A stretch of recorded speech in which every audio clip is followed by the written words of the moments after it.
Welcome to Satya kitchen. ఈరోజు నేను ఎప్పట్లా కాకుండా స్పెషల్గా మటన్ కర్రీ చేయబోతున్నాను. ఈ పద్ధతిలో చేస్తే మటన్ కర్రీ అదిరిపోతుందండి. అన్నంలోకైనా, చపాతీలోకైనా, బిర్యానీలోకైనా సూపర్ అంటే సూపర్గా ఉంటుంది. మరి ఈ రెసిపీని ఎలా తయారు చేసుకోవాలో ఇప్పుడు చూద్దాం. ఇందుకోసం నేను ఒక హాఫ్ కేజీ లేత మటన్ తీసుకున్నానండి. 2 సార్లు శుభ్రంగా వాష్ చేసుకున్నాను. శుభ్రం చేసుకున్నటువంటి ఈ మటన్ని ఒక బౌల్లోకి వేసుకోవాలి. తర్వాత చెక్క, లవంగ, యాలకులు, తర్వాత రాతి పువ్వు ఇవి వేసుకోవాలి. ఒక స్పూన్ అల్లం వెల్లుల్లి పేస్ట్ వేసుకుందాము.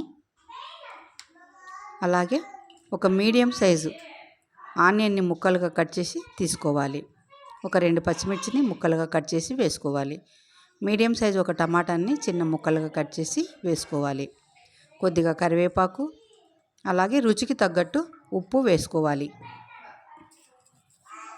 తర్వాత కొద్దిగా పసుపు వేసుకుందాం.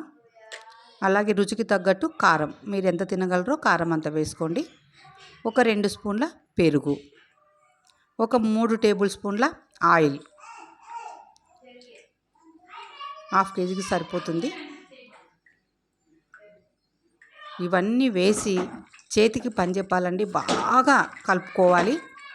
ఫ్రెండ్స్, మొదటిసారి నా ఛానల్ చూస్తున్నట్లయితే ప్లీజ్ సబ్స్క్రైబ్ చేసుకోండి.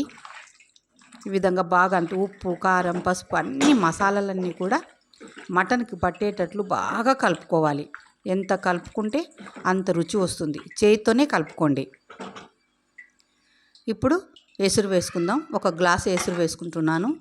మటన్ ఉడికేటప్పుడు కూడా వాటర్ రిలీజ్ అవుతుంది కాబట్టి ఈ గ్లాస్తో నేను ఒక గ్లాస్ వేసుకున్నాను. ఒకసారి అంతా కూడా కలుపుకుందాం. ఇప్పుడు మూత పెట్టి ఉడికించుకోవాలి. చూద్దాము. చూడండి, మటన్ ఉడకపట్టింది. మధ్య మధ్యలో ఈ విధంగా కలుపుకోవాలి. మటన్ ఉడికేంత వరకు మనము ఈ విధంగా కలుపుకుంటూ ఉడికించుకోవాలండి. నాకు ఈ మటన్ తయారు చేయడానికి 45 మినిట్స్ పట్టింది. మధ్యలో మనం వేరే ఏదైనా పని కానీ చేసుకోవచ్చు. మంటని మీడియం ఫ్లేమ్లో పెట్టి మాత్రమే ఉడికించుకుంటే తొందరగా ఉడుకుతుంది. మధ్య మధ్యన ఇలా మూత తీస్తూ అప్పుడప్పుడు కలుపుకోవాలి. ఆయిల్ కూడా పైకి తేలుతూ ఉంది. ఒకసారి అంతా కూడా కలుపుకుందాము. ఒకవేళ మీరు ముదురు మటన్ అయితే గిన కుక్కర్లో వేసుకోవచ్చండి. మూత మూసి మరికొద్దిసేపు ఉడికిద్దాము. చూద్దామండి, మటన్ ఇంకా కొద్దిగా ఉడకాలి. మూత మూసి మళ్ళీ ఒక 3 నిమిషాలు ఉడికించుకుందాం. చూద్దాం, మటన్ దగ్గర పడింది.